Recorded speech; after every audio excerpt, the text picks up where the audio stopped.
ডাঙৰীয়াৰ এটা বিশাল প্ৰতিমূৰ্তি নিৰ্মাণ কৰিবলৈ সিদ্ধান্ত লৈছোঁ।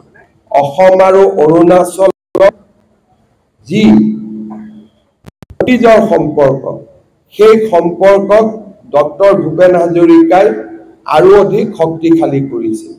সেইকাৰণে এই প্ৰতিমূৰ্তি আমি ঢলা শদিয়া দলং বা ডক্টৰ ভূপেন হাজৰিকা সেতুৰ 0 পইণ্টত স্থাপন কৰিবলৈ সিদ্ধান্ত লৈছোঁ। ইতিমধ্যে লোক নিৰ্মাণ বিভাগে এই প্ৰস্তুতি পূৰ্ণ কৰিছে আৰু এই প্ৰতিমূৰ্তি 100 ফুটৰো অধিক ডাঙৰ হ'ব আৰু এই প্ৰতিমূৰ্তিয়ে সমগ্ৰ অসম আৰু অৰুণাচলৰ ৰাইজক ডক্টৰ ভূপেন হাজৰিকাৰ বিষয়ে সদায় এক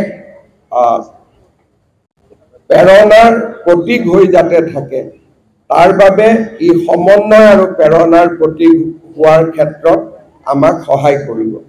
ৰাজ্য চৰকাৰে এনেধৰণে ডক্টৰ ভূপেন হাজৰিকাৰ স্মৃতিক আগুৱাই লৈ যাবলৈ প্ৰয়াস কৰিছে।